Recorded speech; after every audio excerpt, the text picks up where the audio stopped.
excited that you guys are here this morning. Who all is this your actual first time? Raise your hands. All right, I got a few first timers. Who here has been coming for a while? Raise your hand. Who here has actually presented? And awesome. So presenters coming back. Have you this morning? Just to kind of tell you a little bit about what we're doing this morning, we'll have two startups speak for 6 minutes, and we'll be kind of timing them. And after the 6 minutes, we'll have 20 minutes of questions and answers. So really pay attention during those 6 minutes so you guys can think of some good questions to ask our presenters. That's where a lot of help comes in. We do three things here every Wednesday morning. And what we're doing is basically we're educating the community of local startups. We're also equipping the startup community, and then we're helping to accelerate their business. So we've got two presenters this morning, and our first presenter is with DiversityConneX. Her name is Risha Grant, and basically their mission is to build one of the most diverse networks of diverse talent in Oklahoma. So if you guys could give it up for Risha Grant.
Everything from visible minority to the LGBT community to religion to veterans, women. If you fall in that diverse category, you are welcome on our site. We get the question all the time about from white males, can I be on this site?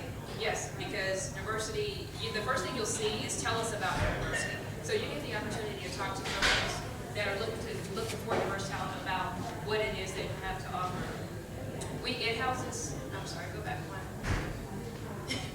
We house four different sections. DiversityConneX is the recruitment side. D&I topics are the articles I talked about. Diversity Index deals with measuring diversity. If you talked about diversity with any company, one of the big things they want to know is how can I actually measure diversity in the money that I'm spending. And then tactics, which are white papers and resources and toolkits that companies will use.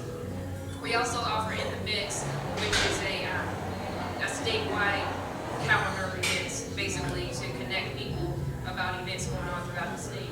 And then the members' voice poll is a poll that we ask every month about something different in diversity, and we take the results and form articles from that. We also feature different members,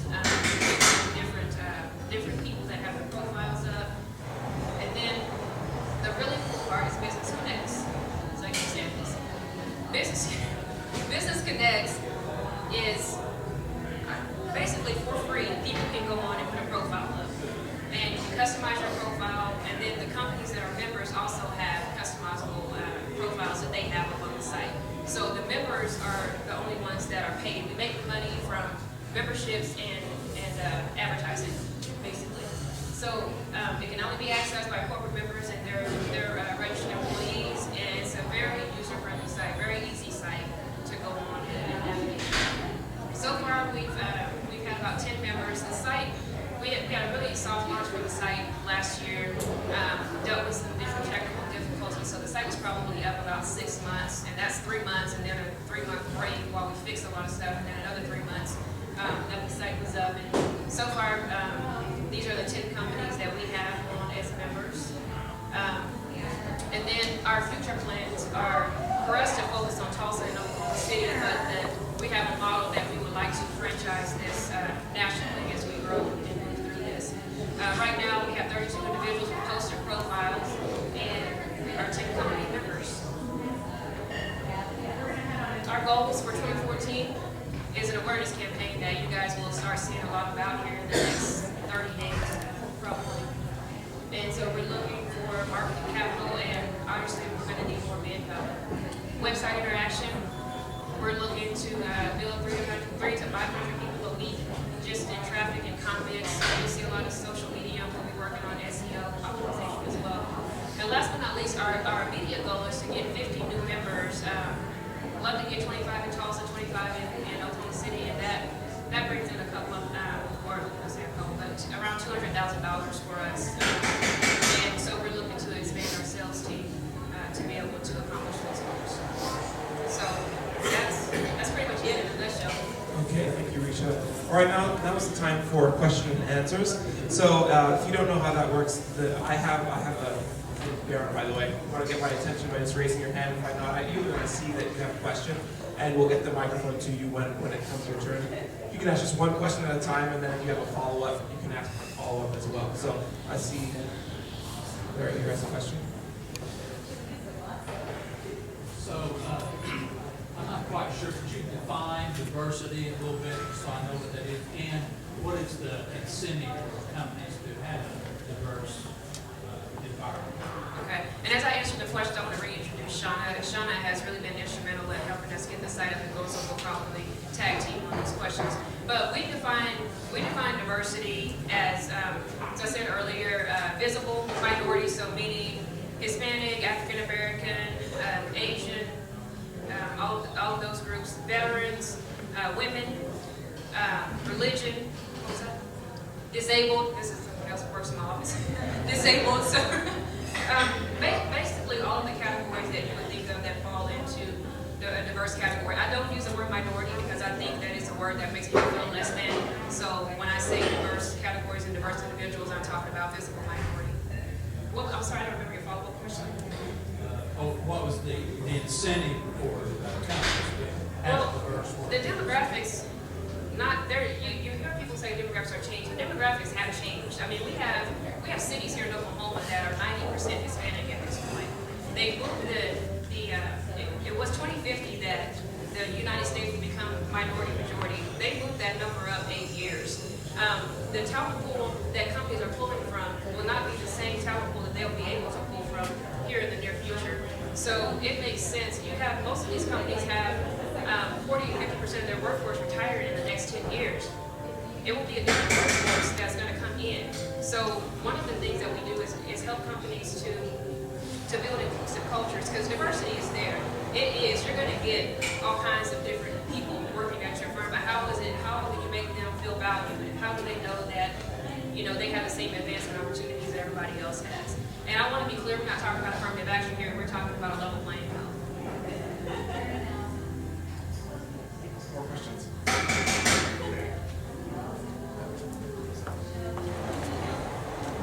Do you drive applicants to your site, and are you guys just allowing the companies access to the resumes, or are you helping them walk them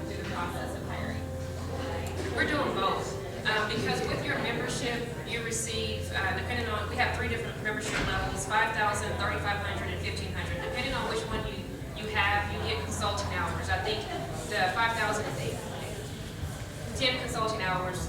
So with those consulting hours, you know, it's kind of, we look at what the issue is you want to tackle and how we can help tackle. So we will walk you through that. What was it? How do you drive applicants to your site? Right now, that's where we are just now beginning to market. So we're going to utilize everything from posters to social media to radio. People are looking for jobs everywhere. So I feel that once we're able to really get marketing out, that we're not going to have as many problems as that. Last year, what we did was focus on career fairs. So, and it's kind of easy to get the college students because they're looking for jobs. So I think we went to OU, OSU, TU, and we probably ended up with about 250 people. But at the time, we had contact cards, and so they were all interested, but then getting them to actually go to the site once it was ready, we lost those people, basically. So that was a learning experience for us.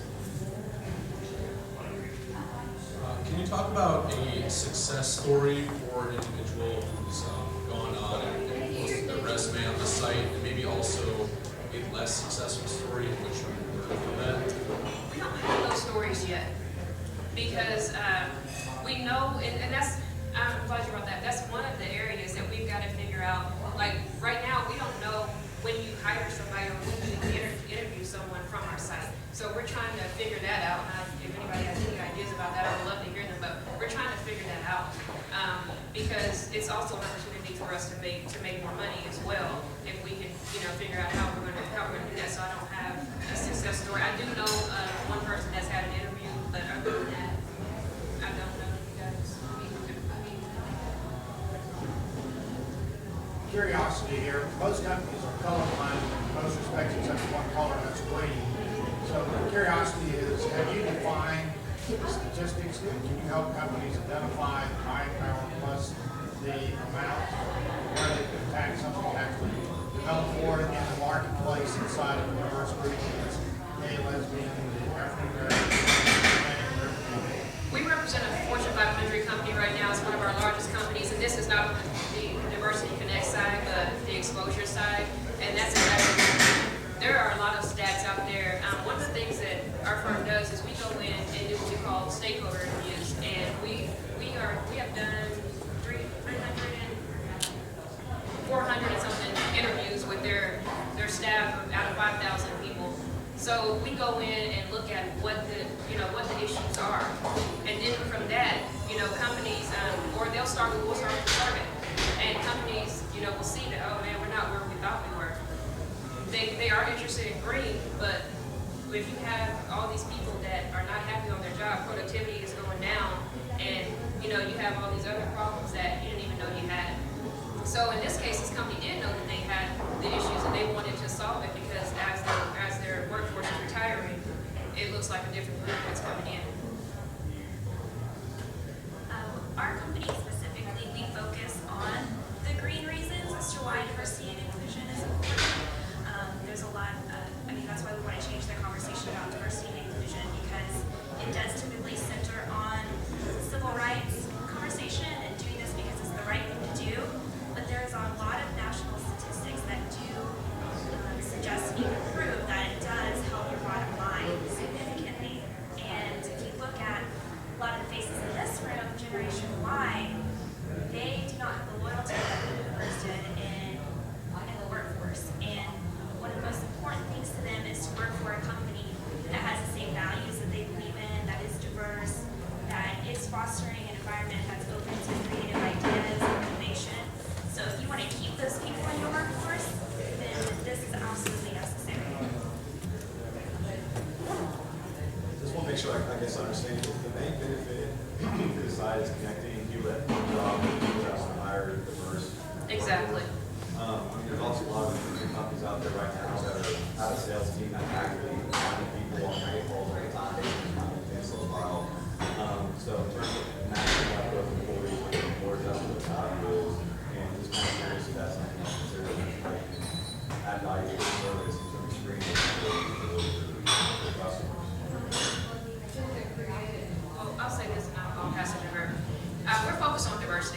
go to Monster.com or you go to Career Builder, you're paying every month to use those services. I know Monster has a little checkbox there where you can say I'm interested in diversity, but that is our total focus. We're focused on I guess the new people that are coming into the workforce are not really new, but we're bringing awareness to this situation. And I realize that, you know, there are all kinds of staffing companies out there, but I have not found one that is focused on diversity. I mean, I guess you could look at it from the standpoint of there are staffing firms that deal with manufacturing or deal with business, and they have a different niche, and that's what we have. So just follow up, so the benefit of someone being an applicant on the site is saying maybe they can be currently employed, but still getting the same opportunity to go out with a diverse and friendly employer. You feel connect someone like that with your customer that would be advantageous to that. I also would like to point out that we did a lot of research as far as other websites that are doing this. My favorite one I found is one that separated people into villages. So you had an African American village that you can go and look for people to employ. And I found that incredibly offensive. All of the websites were also not aesthetically pleasing and not interesting. I didn't have anything else on the website. So we really approached this from a different way. Number one, from the way that we view diversity as not only just race, we actually view diversity very broadly, but we also try to make it more interesting, more engaging. Something that my boss would want to talk about is we feel very passionately about giving people permission to feel about diversity. You know, we're not going to change everybody's mindset inside of the workforce, but to get them to a place where no matter how you feel about a certain person, or you can still work with them and respect them and listen to their ideas. So I think we stand out among the competition for sure. I missed some of the categories, and I'm curious, is veterans, is that one of the categories that you guys work with? I think the only one I left out was probably age. Yeah, but so race, age, religion, GLPT, gender, we're inclusive of all of those categories. You said you were also Yes, yes. and two different companies. They are, it was built inside Exposure, but we have decided that it needs to be its own separate company for several reasons. So this year, it will be its own separate company. And we've trademarked it and all that stuff. I have a question. Are you also working on, and forgive me if you already covered this, are you working on generating content that's available on the site that speaks to the issues that you're an expert in, to get people returning to the site on a more basis? Yeah, and that's kind of to Shauna's point about doing research on these sites. I mean, they strictly deal with the recruitment. We are half online magazine, so the articles, the member polls, the featured members. I mean, we have content to put on the site to draw people back to the site. And these are mainly going to be people that either post their profiles or are members that are interested in learning more about workplace diversity. I got a question. About 5 years ago, I worked at a Fortune 500 company where I was a district manager, and I had actually an opposite diverse. I was in South Atlanta. About 95% of my district was African American, and so my HR was telling me that I needed to hire Caucasian or something else. So it was just really weird because, you know, I had to look for different candidates. So have you looked at targeting some of those big companies that actually look at those demographics and trying to set up meetings with those? Yeah. The second part of the question. Not so much where it's 95% minority and they're looking for mainstream, Right. Just but more not in that. companies, the bigger companies that will look at that. Yes. Oh, yeah, because they're kind of our first target market are the larger companies because they're interested in diversity. I think it's an issue for all companies, but you know, small businesses have so many other issues to worry about that they're not exactly there yet. So our first target market are the larger companies. And then what is the cost of it? The highest membership is 5,000, then we have a 3,500 and a 1,500, and then we have a different rate for nonprofits. We have, yeah, they're annual, and then advertising is the other way that we make our money. And then the candidates that go put them in farm. It's free for them. Okay. It's free for candidates. That's the other difference between Monster or Career Builder is that you do pay a monthly fee to post your resume out there.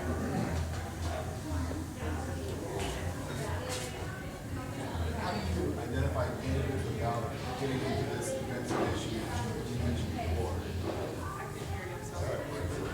It's on. It's on. I'm asking, how do you identify applicants, candidates, without offending them by pointing them out as being one of these slotted groups? Well, we're just calling diverse candidates. If you feel like you fall into a diverse category, then that applies to you. So when you go on the site, as I said, there's a question that says, tell us about your diversity. So because you can't tell if someone fits into GLBT category or religion, or you can't tell that when you're hiring someone. So you're able to tell what your diversity is. I understand that, but how do you find those people, is my question. Through different, for instance, if I'm going for African American people, I'm going to advertise on on African American radio stations, which we will be doing. There's Hispanic radio stations, there are community centers, barbershops and hair salons, places where people frequent that I'm trying to reach. Even with some television that we're looking at doing, we will go after certain groups. Risha, I have a kind of follow-up on that.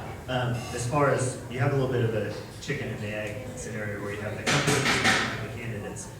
The companies in some ways are a little easier because you can go and talk to them, but you can't talk to every candidate. You have a scaling problem there. So what do you think is going to be the number one channel that's going to allow you to reach the most people rather than one-offs going to conferences or documentaries? That's what we've been discussing a lot for the last couple of months. And honestly, I've worked in diversity for 15 years now. I feel that I have really good relationships with African American and Hispanic communities. And it's, we have a very small team. So in order for us to maximize what we have, I think those are the two areas that we really need to focus in, because we have relationships, we have the partnerships, and then we have partnerships with companies all over the state. So you're right, I was talking about that, but I would probably focus on those two areas first, because I feel like we can make a quick turnaround there. With all of that goes into diversity, it is very difficult, which is why this is such a great tool for companies. If it were easy, then every company would do it. So we're putting in the legwork and basically compiling their resources to attract these individuals to one spot so that they can easily access and recruit. So we're doing the hard part for them, and that's where a lot of the value comes from, is that they don't have to think through how do we get in touch with diverse people that want to work for a country music station or whatever it is that they have. And to add to that, as we've talked to some of the larger Fortune 500 companies about diversity recruitment, I found out that before I even launched this and started to talk to them, I found out that they're paying headhunters, up to 10% more than they pay for someone that doesn't fall into the diverse category and trying to find talent. So what we're offering brings that cost down, way down, for what they're having to pay out to headhunters. And so we've been met with, a lot of optimistic people about being able to build this site just from a cost savings perspective. So there are people that focus on the diverse groups, but it's just, it costs a lot more to get. So it sounds like on the candidate side, applicant side, really there's no one, everybody can come up with their own, I'm diverse in this way, so it's really open to almost anybody. Like, for instance, in the company in Atlanta, or I've got companies here where when I go in on a sales call, I'm the minority in that company. So it's really open to anybody looking to that may want to work in a more diverse, so really no one's Yeah, because we don't want to be exclusive. be exclusive, of course, we don't want to exclude anybody, but then the other issue with that is you can be sued for that. So, you know, you can't say, well, white males can't be on your site, so, but we do feel that diversity is broad, and we're really trying to get people to stop talking about it in terms of white and black, you know, and talk about the fullness of what it is. All right, last one. Okay.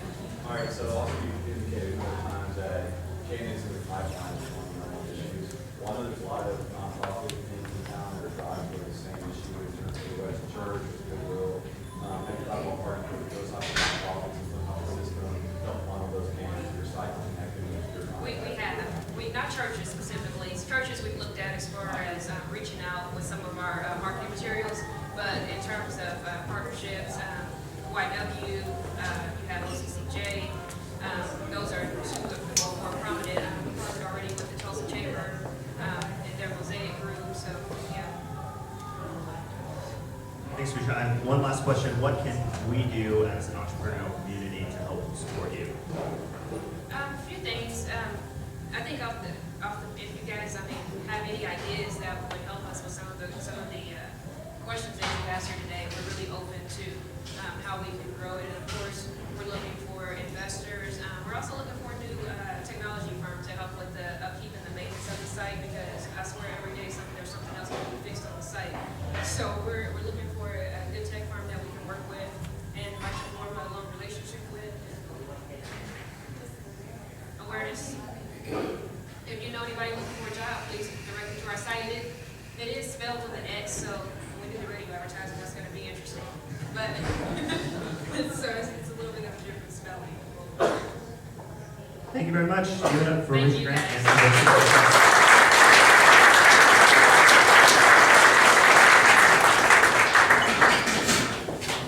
There's someone here that has a muffin, and Foolish Things is trying to give you your coffee. And back there. Otherwise, it's up for grabs. Everybody. All right, I have Taylor Potter here from the mine at CCW. She's going to make an announcement about a couple of new events they have going. Good morning. Hopefully you all heard last week, and if you weren't here, your calendars are marked for March 7th, our Tulsa Co-working Day in the Green District. We are taking an old warehouse, 5,000 square feet of an old warehouse, and turning it into a co-working space for you. We're going to have free Wi-Fi, coffee, Red Bull. We really do want you to be there and work throughout the day. Tables, chairs, all the furniture amenities that you might need. If you're interested in doing more than just working for that day, we have a speaker, Josh Allen, whose expertise is in building a company culture, and he's doing a 4 to 10 lunch in this space at noon, and that is $15 and includes lunch and a book. We have Brian Howe, who runs the Impact Hub in Seattle, which the hub is sort of looked to as the co-working space. He's going to be in town and do a debrief on what co-working would look like in Tulsa at 4:30. And before that, if your company has been looking for space, or if you've been interested in co-working space, we want to hear from you about what you would like to see in a space, and specifically for startups or web developers. If you come at 2 p.m., we want to do a facilitation session with you. And then later that evening, it turns into a party with, in conjunction with the First Friday and Tulsa Architecture. So, find information at tulsacoworking.eventbrite.com. Thanks. Okay, we'll post that on Facebook. There are 2 events on Friday, 21st this week.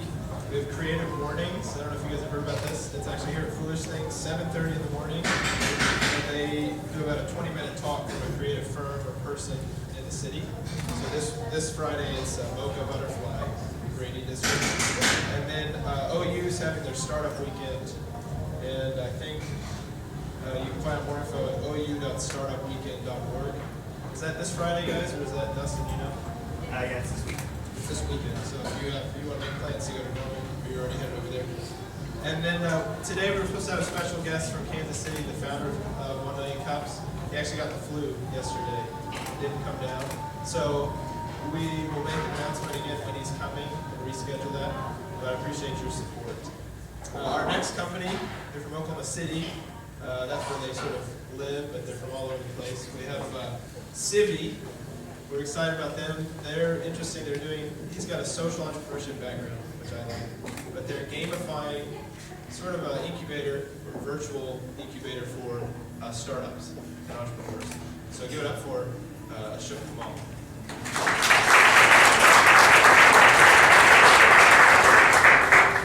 Thanks, Tim.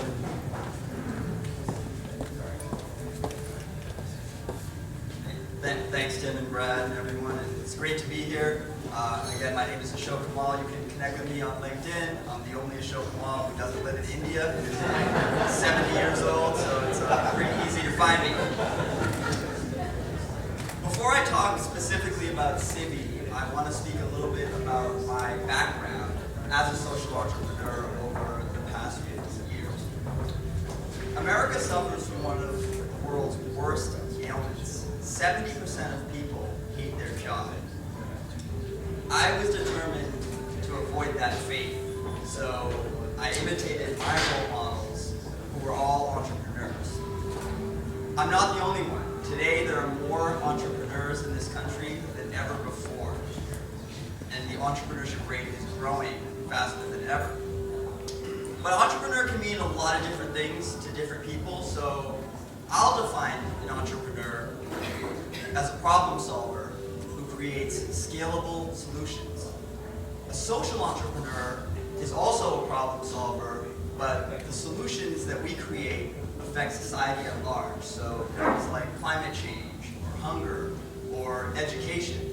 As a social entrepreneur, your business's mission is about more than just making money.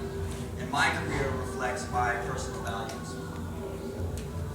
The only thing that still stands about my first business is a bunch of blurry images deep in the archives of Google.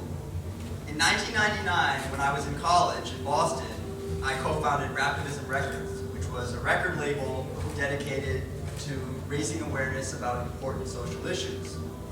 We ended up selling hundreds of thousands of albums, and as a teenager, I traveled around the world, working with big rap stars and putting on events in amazing clubs. And we really were part of a revitalization of social consciousness in rap in the late 90s and early millennium. However, in 2005, we ended up folding the company when, like much of the music industry, we were caught off guard by the digital revolution. One of the lessons that I learned along the way was the internet would be the wave of the future. So the next company I started in business school was a green social media marketing company. We actually launched while competing in the Rice University Business Plan Competition, which is the most prestigious business plan competition for student entrepreneurs. And we've had Fortune 500 clients like Waste Management. Today we run the #1 online green business certification for SMBs. Probably the most important lesson I learned about entrepreneurship is that it's a team sport. The #1 reason why startups fail is personnel problems with the founders. And at the same time, I believe the #1 reason that startups succeed is having great teams. Last year in the spring, I was attending a Rice Business Plan Competition alumni event and got to speaking with another RBPC alumni, Nick C., who's a successful entrepreneur that sold his last business to Adobe. So Nick and I were talking about what's our next big thing going to be, and we were fascinated by the disruptive innovation that's taking place in online education. And our passion, of course, is entrepreneurship. So we said, you know what, let's start a business promoting entrepreneurship online. So we were exploring opportunities, and we learned about an EdTech accelerator based in Oklahoma City called VentureSpur. We got to meeting the founding team from VentureSpur, and we were really impressed with their backgrounds as real entrepreneurs who have had many successes. So we applied to the program, and we got in. Now the only problem is, as we were getting prepared to move to Oklahoma City, nor I had ever been here before. He built his last business in Silicon Valley, and I was based in New York City. We started looking at the rents downtown, and they were resembling Manhattan.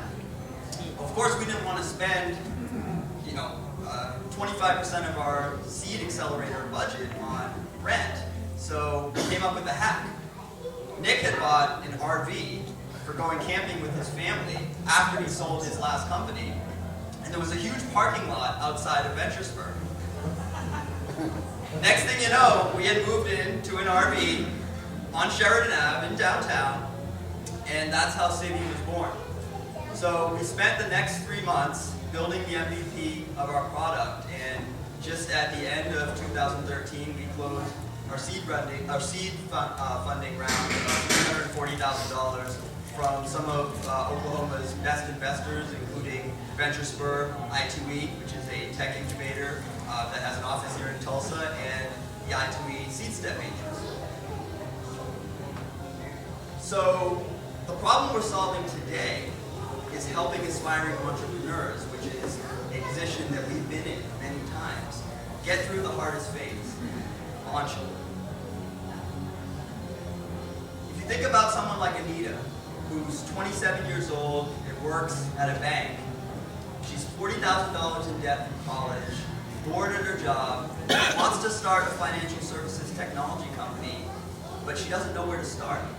Now, you do have accelerator programs like Venturespur, but on average, those types of programs only admit 2% of their applicants. They're just too exclusive. Okay, time's up. I'm going to cut you off.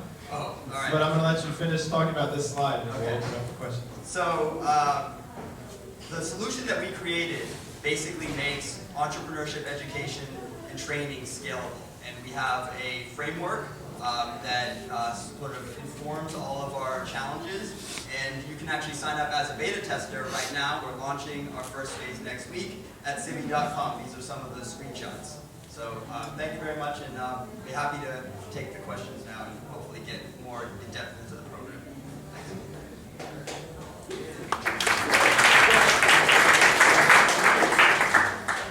Let's start off with the first one.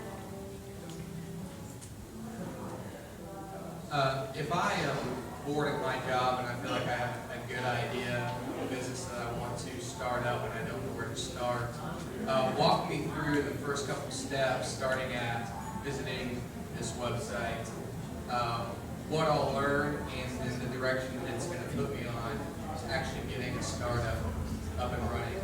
In other words, what's this going to offer me to help do?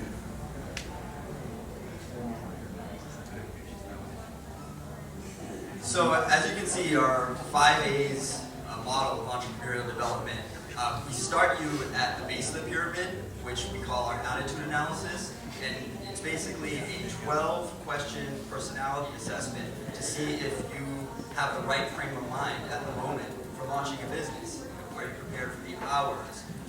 Are you a resilient person? There's a number of criteria that it's measuring based on research to help situate you for the challenge. After you go through that assessment, we have our awareness module, which is essentially an entrepreneurial MBA online.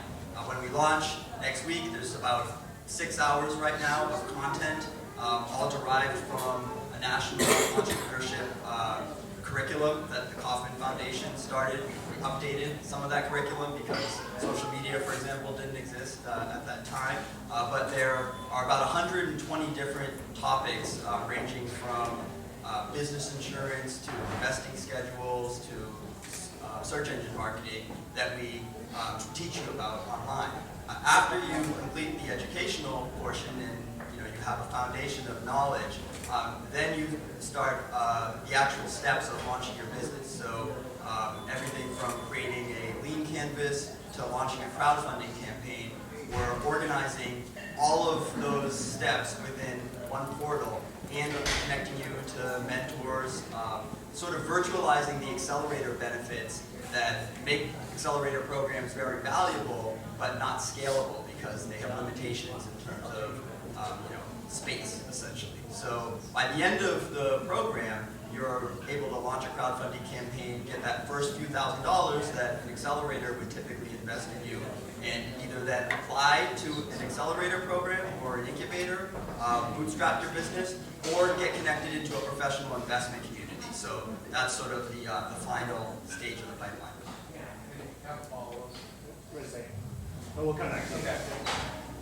So I like the idea of gamifying entrepreneurship, and I'm kind of wondering, you kind of touched on this a little bit, what are some of the rewards or incentives that actually give you the gamified experience from starting a company? So on the educational component, you watch videos, you answer quizzes, and you earn points. Those points accumulate into various thresholds where you earn badges, and you can redeem those points for rewards. The rewards are all practical, tangible resources that actually help you launch the business. So they're, for example, right now, primarily discounts at startup software vendors, ranging from email marketing to legal support services.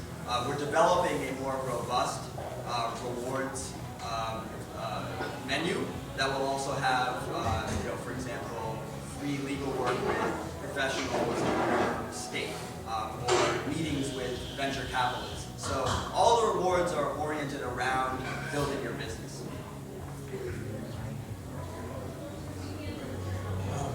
Is it a monthly rate, or I mean, what does something like this cost? Because I think it's great. Just what does something like that cost? Or are you guys doing the beta testing for free, or? Yeah, so the beta testing is completely for free. When we started off, like many startups, we've been pivoting. For us, we've been pivoting the business model. Our intention was to charge entrepreneurs a subscription fee. What we decided to do is make the educational component completely free. So we're curating our content right now from the best across the web. There is a lot of good free content that's out there. Kaufman Founder School, for example, it's just really hard to access in one place. So you end up wasting a lot of time trying to find the content that's most relevant to you. So we've done that hard work of curating the best content from across the web. And although we will have some premium upsells, like for example, launching a crowdfunding campaign where, just like Indiegogo will get a small commission on your total funding raise, the beta is completely free, and the education we intend to keep free forever at the basic level. I was going to ask about the crowdfunding program. Is it? Can you talk about the platform you use? Is it going to be a program that you all develop, or what does that look like once somebody gets to that phase of crowdfunding? Yeah, so we're white labeling a crowdfunding platform, basically, customizing it and configuring it for Sivi. One of the things that we want to do is tap into the equity crowdfunding markets as they evolve. It's still sort of a moving target, but not only will you be able to launch a rewards or perk-based crowdfunding campaign, but over time we're also going to incorporate an equity component as well. So how do you filter out for the users small business versus startup, or does that even matter? So if you think about what it requires to start a business, there is overlap between a small business and a startup. Our particular target market is innovation entrepreneurs, so talking about people that are in the IT, life sciences, clean tech, biotech community. That's largely because that's the community that we come from, and it's what we're most familiar with. The biz dev partnerships that we have are with institutions that already are aggregating that community. Having said that, I think a significant portion of the educational curriculum, for example, applies to both small business owners and say innovation entrepreneurs. It's really in terms of our marketing, our target market, it is not say the taco stand. But if we can help those people out too, then that's great. So I was wondering if you had any users signed up and how many people you're trying to get in your data. So yes, since we launched our landing page over the summer, we have had about 1,000 or so people that have signed up, doing no marketing whatsoever, just people that learned about us through press, when the Daily Oklahoman found out that we were living in that RV, they put us on the cover of the business section of the newspaper in the summertime. So, we've had a dozen or so different, stories that just, materialized organically. Next week, we're going to be launching at a launch festival in San Francisco, which is sort of the biggest tech startup event in the world. I think 9,000 people are already expected to attend. So we'll be continuing to take signups at events like that. And we've also been developing partnerships with accelerators. They feel bad that they only admit 2% of their applicants, so they're looking for ways to engage the other 98%. So Sivi becomes sort of a consolation prize and also a way for, from the accelerator's vantage point, they can keep track of these applicants and give them a chance to maybe level up and reapply in the future class. So we're really focusing on biz dev marketing to get users. Do you have a cap on the beta? No. The more the merrier. I mean, feedback for us right now is the most critical resource.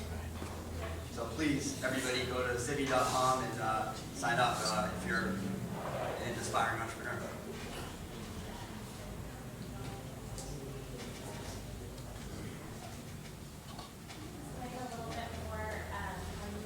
Generate revenue. You said that it's commission from account counting, but then what additionally are you doing to generate revenue for your company? Sure. So the first way that we're generating revenue is actually through our partnerships. We're launching a pilot in hopefully Oklahoma City, but also we just set up a pilot in Los Alamos, New Mexico. We're working there with a number of economic development organizations that are trying to stimulate more entrepreneurship in this very high human capital part of the country. It's the largest concentration of PhDs and millionaires, incidentally, in the U.S. So we're creating a customized local version of the platform there. One of the latest products that we've been developing is essentially an interactive directory called Startup Central. There's a screenshot of it in my montage, but if you look on the bottom right-hand corner, it's basically a listing, and that's derived from some open source code called the Represent Map. And what we've done is added a number of new features and functions to it, including one of the first ones we're working on is job listings. We're also brought mentors in to match people with mentors, sort of like an online dating website. That's essentially what the user experience will be like. So some of those kind of premium, kind of features will be, ways that we monetize.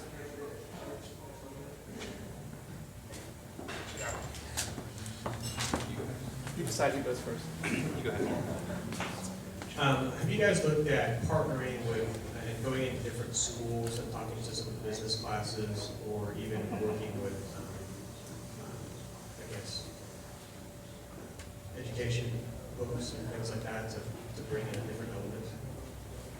Yeah, so when you say schools, are you talking about higher ed or K-12? I'm talking about even like Tulsa Tech, something like that, where you have adults and high school students, but high school students too. Like, they're some of the brightest, youngest, right on the cutting edge, and they're looking at, okay, what do I want to do? Do I want to go to college? I want to start this business. Yeah, I agree. When I was in New York, I was a mentor for almost 5 years for the Network for Teaching Entrepreneurship, NIFTY, which is a national nonprofit that works with inner city high school kids, teach them about entrepreneurship. They knew more about social media than me, and I have a social media marketing company. We do want to find ways to, sort of reach out to a high school population, for example, K-12. We're really focusing more on aspiring entrepreneurs that are ready to launch their businesses. The NIFTY kids, for example, ultimately most of them, the goal is to go to college, not to skip school completely, although that times are changing there as well. So our focus to begin is on aspiring entrepreneurs, working with universities, but not so much in the classroom as the extracurricular institutions like the Entrepreneurship Center. So I mentioned that I met my co-founder Nick at the Rice Alliance, which is one of the top-rated incubators in university incubators around the world.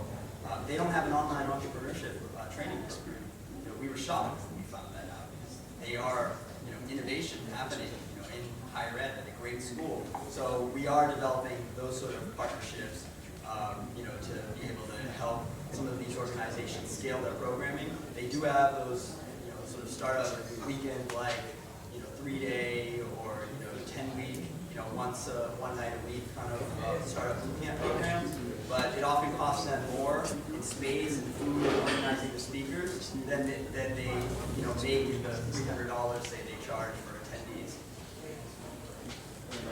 Okay, and so my question is, I'm fascinated by what you're doing here, and intuitively it makes sense as an entrepreneur, having gone through some of the things that you're talking about. But how are you going to know whether you're making a difference? How are you going to know that this is working?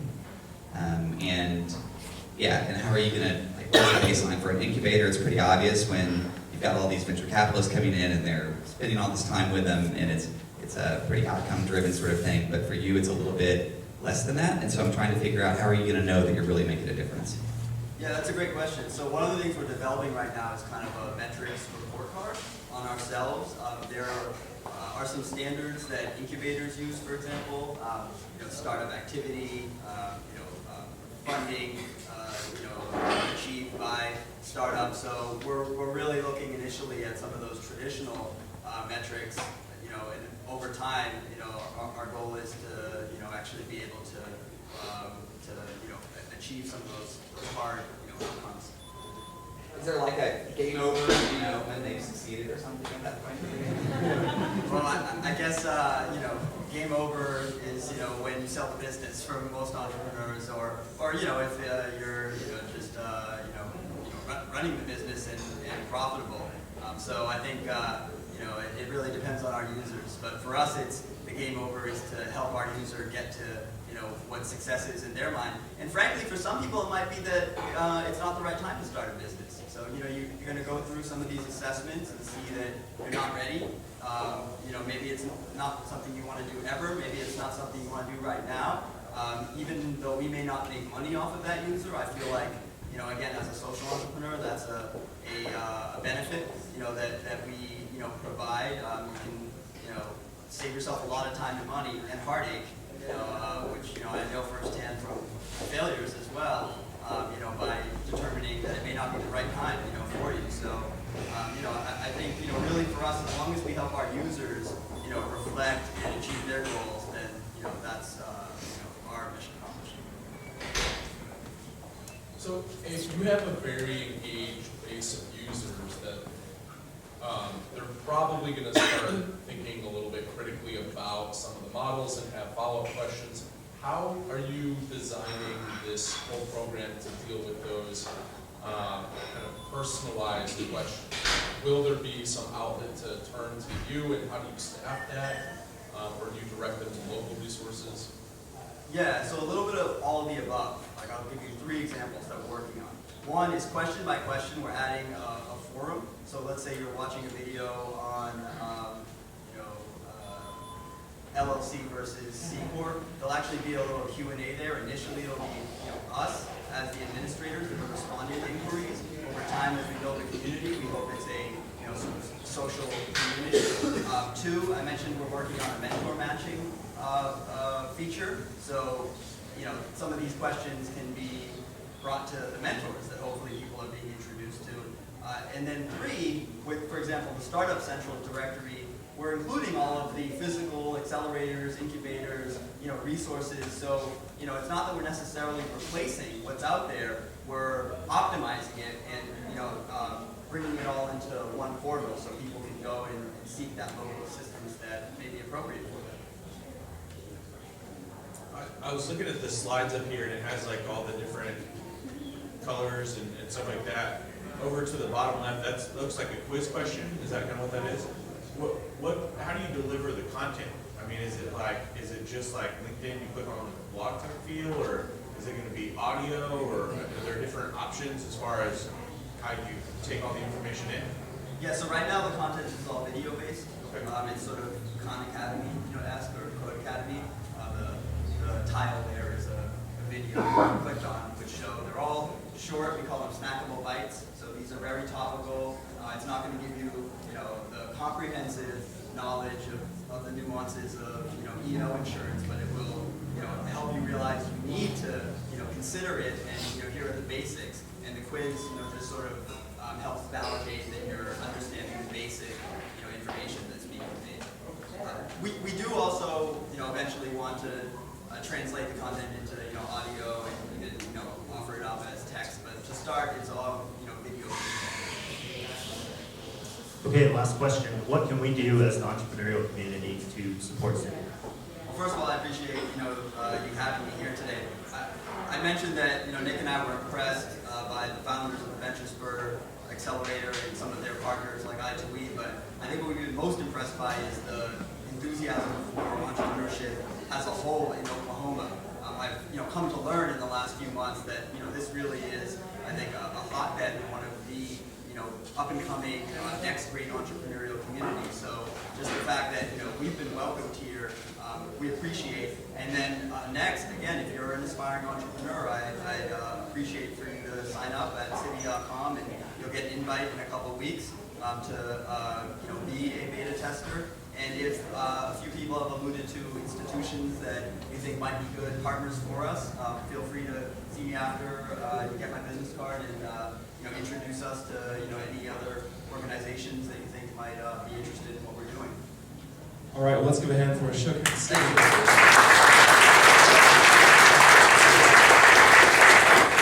great to see so many people here. If this is your first time, we invite you to come back. And if it's not your first time, please come back as well. We meet every Wednesday at 9 o'clock in the morning, so we'll see you next week. Thanks for being here.